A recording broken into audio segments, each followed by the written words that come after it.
Students आज हम trigonometry start करेंगे +1 की। तो सबसे पहले देखते हैं कि ट्रिग्नोमेट्री आपके पास क्या होती है, इसका मीनिंग क्या है और क्या क्या इसमें कंसेप्ट्स आते हैं। सबसे पहले इसकी इंट्रोडक्शन। ट्रिग्नोमेट्री जो आपके पास वर्ड है, ये आपके पास एक ग्रीक वर्ड है। कौन सी लैंग्वेज से लिया है? ये ग्रीक वर्ड से लिया है और ये आपके पास 3 शब्दों से बना है, ट्राई, गोनो और मेट्री। ट्राई मीन्स 3, गोनोस होता है आपके पास एंगल और मेट्रोन्स आगे बनेगा आपके पास मेजरमेंट्स। तो ट्रिग्नोमेट्री का आपके पास मीनिंग क्या बना है? आपके पास ट्रिग्नोमेट्री का मीनिंग क्या होता है? Measurement of angles of the triangles. ये आपके पास हुआ इसका मीनिंग। अब इसमें आपके पास मेजरमेंट ऑफ एंगल्स जो होता है वो हम कुछ 3 टाइप से करते हैं। सबसे पहले आपके पास आता है सेक्साजेसिमल सिस्टम। ये जो हमारे पास सिस्टम है, ये आपके पास एक इंग्लिश सिस्टम है। कौन सा सिस्टम है? ये इंग्लिश सिस्टम है। इससे हम जो मेजरमेंट करते हैं वो आपके पास कौन सी आती है? इंग्लिश सिस्टम से। अब इसमें क्या होता है कि जो हमारे पास जो ये राइट एंगल होता है, ये हमारे पास होता है राइट एंगल 90 डिग्री का, ये राइट एंगल। ये जो हमारे पास राइट एंगल है, इसको हमने 90 इक्वल पार्ट्स में डिवाइड किया है। राइट एंगल को हमने क्या किया? इसको 90 पार्ट्स में डिवाइड किया, यानी कि 1 राइट एंगल आपके पास इसके 19 इक्वल पार्ट हो गए, 19 इक्वल पार्ट हो गए और उसका इक्वल पार्ट्स का नाम दिया हमने डिग्री। 90 जो इक्वल पार्ट हो गए उसका नाम क्या दिया हमने? 90 डिग्री। ठीक है। अब एक राइट एंगल में कितने डिग्री हो गया? 90 डिग्री। अब ये जो हमारे पास एक डिग्री बना, 19 पार्ट बने, ठीक है, मतलब 19 पार्ट हुए ना यहाँ से, तो इसमें 1 डिग्री क्या डिफाइन करेगा? 1 डिग्री किसके इक्वल हो गया? 1 डिग्री में क्या किया? इसके हमने 60 इक्वल पार्ट किए। 1 डिग्री किसके इक्वल हुआ? 60 इक्वल पार्ट। सबसे पहले आपके पास राइट एंगल आए, राइट एंगल में 90 पार्ट किए, उस 90 पार्ट जो किए एक उसका नाम आया 90 डिग्री। यानी कि 90 पार्ट हुए तो उसमें 1 डिग्री भी आएगा।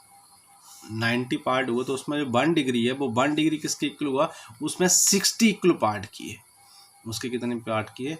60 इक्वल पार्ट किए। जो 60 इक्वल पार्ट किए उसका आपके पास नाम आया मिनट, यानी कि आपके पास हुआ 1 डिग्री जो आपके पास 60 मिनट,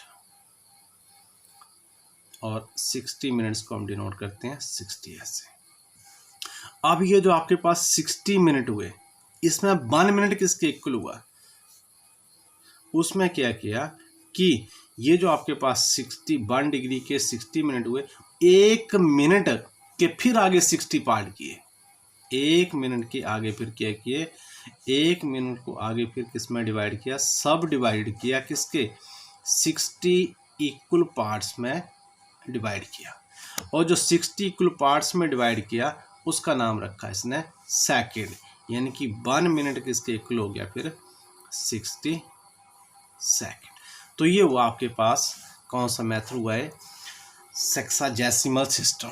उसमें 3 चीज़ें आई, 1 right angle equal to 90 degree, और 1 डिग्री इक्वल टू 60 मिनट, और 1 मिनट इक्वल टू 60 सेकेंड। ये 3 चीज़ें होंगी। ये तो हो गया एक पार्ट। दूसरा इसमें आपके पास मेजरमेंट के लिए दूसरा कौन सा पार्ट होता है? आपके पास सेंटिसिमल सिस्टम। सेंटिसिमल सिस्टम में आपके पास क्या था? ये आपके पास कौन सा सिस्टम था? फ्रेंच। ये कौन सा सिस्टम है? ये फ्रेंच सिस्टम है। इसमें क्या किया? जो हमारे पास एक राइट एंगल दिया था, ये राइट एंगल है, ये जो हमारे पास एक राइट एंगल है, इसके हमने 100 पार्ट किए। इसमें कितने पार्ट किए इसके? 100 पार्ट किए। जो 100 इक्वल पार्ट्स किए 100, उसका नाम दिया इसने ग्रेड। जो 100 इक्वल पार्ट्स ये, तो एक ग्रेड, एक पार्ट का नाम क्या रखा उसने? ग्रेड। इस राइट एंगल कितने पार्ट किए? 100 पार्ट कर दिए, ऐसे ऐसे।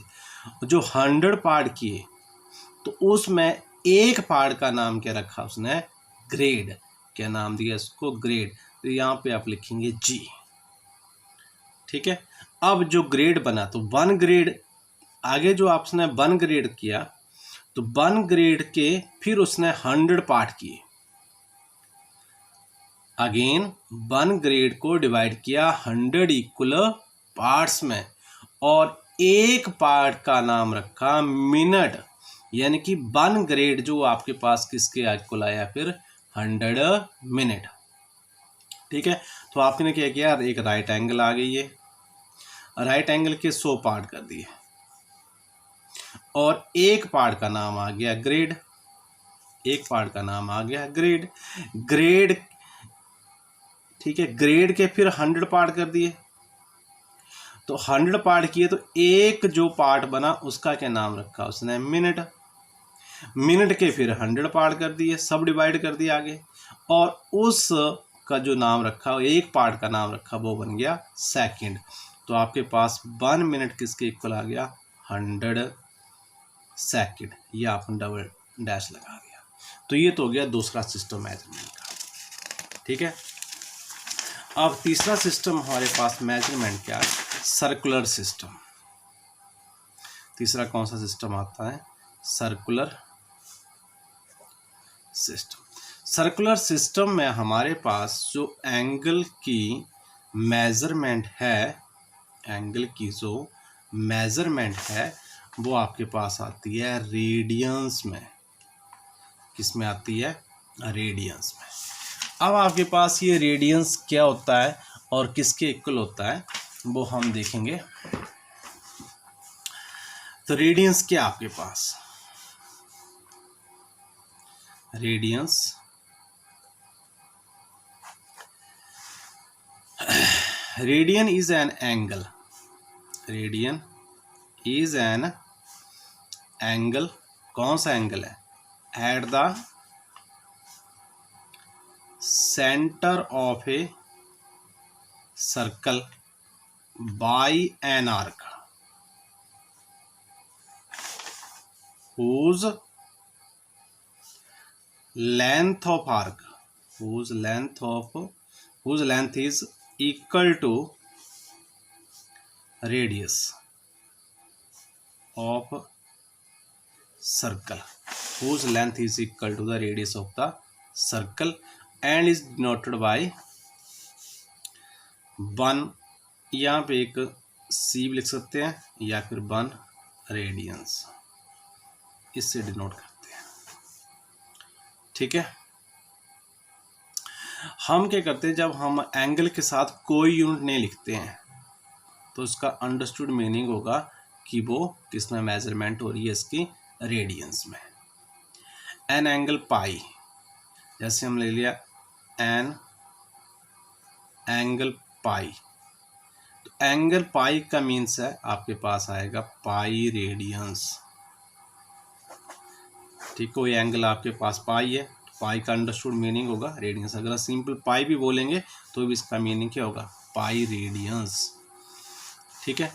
अब आपके पास रेडियंस और डिग्री में क्या रिलेशनशिप आती है वो देखते हैं हम। जो हमारे पास पाई रेडियंस है, पाई रेडियंस है, वो आपके पास आता है 180 डिग्री के ऊपर। अगर पाई रेडियंस 180 डिग्री के ऊपर है तो 1 रेडियंस किसके इक्वल होगा? 1 रेडियंस आपके पास आएगा 1/80 पाई डिग्री। और अगर हम इसमें पाई की वैल्यू भर देते हैं 22/7 और इसको सॉल्व करते जाते हैं तो आपके पास इस तरह का कैलकुलेशन होती जाएगी। ये आपके पास थोड़ा सा सॉल्व कर लिया तो आपके पास 360/11 डिग्री डिवाइड किया 57, मिक्स निम्बल में चेंज कर दिया 3/11 डिग्री, तो तो आपके पास 57 डिग्री तो पूरा हो गया और 3/11 डिग्री आ गया। 57 पूरा हो गया और 3/11 डिग्री आ गया। अब इसके मिनट बना दिए। 57 डिग्री 3/11 इंटू 60 मिनट, फिर सॉल्व कर दिया तो आपके पास कितना बन रहा है ये 57 डिग्री और 180/11 मिनट, डिवाइड किया फिर से तो 57 डिग्री 16 4/11 मिनट, फिर 57 डिग्री और 16 मिनट आ गए 4/11 मिनट हो गए। 4/11 मिनट के फिर बना दिए हमने सेकंड। तो इस तरह से अगर हम इसकी कैलकुलेशन करते जाते हैं तो आपके पास 57 डिग्री 16 मिनट और लगभग आपके पास ये सॉल्व करके 22 सेकंड नियरली इतने के इक्वल आता है। ठीक है, और ये तो इसके इक्वल आता है। फिर अगर हम पाई को अप्रोक्सीमेट वैल्यू जो होती है, अगर हम पाई की अप्रोक्सीमेट सही वैल्यू लें, यहाँ पे लिया ना 22/7, अगर हम बेटर इसकी पाई की एग्जैक्ट वैल्यू लें, पाई की एग्जैक्ट वैल्यू होती है 335/113। अगर हम ये सही वैल्यू लेते हैं, नॉर्मली तो हम लेते हैं 22/7, लेकिन एक्चुअल वैल्यू इसकी नॉर्मली ये होती है। तो इस केस में वैसे तो आपके पास यहाँ पर 1 रेडियन की वैल्यू ये आई, लेकिन अगर हम ये एग्जैक्ट वैल्यू लेते हैं तो 1 रेडियन की वैल्यू आती है 57 डिग्री 17 मिनट और 45 सेकंड। तो आपके पास ये कैलकुलेशन आती है। ठीक है, फिर उसके बाद आपके पास है लेंथ ऑफ आर्क और एंगल, और इसमें क्या रिलेशनशिप है। तो आपके पास एक सर्कल है, ये सर्कल में आपके पास इसका ये सेंटर और ये लेंथ ऑफ आर्क है, ये लेंथ ऑफ आर्क है, ये रेडियस है और ये एंगल है। तो इसमें जो हमारे पास रिलेशन आती है वो आपके पास आती है L = r⁻θ। तो इसमें आपके पास ये रिलेशन बनती है। तो उसके बाद आपके पास ये एक्सरसाइज है, उसको हम स्टार्ट करते हैं।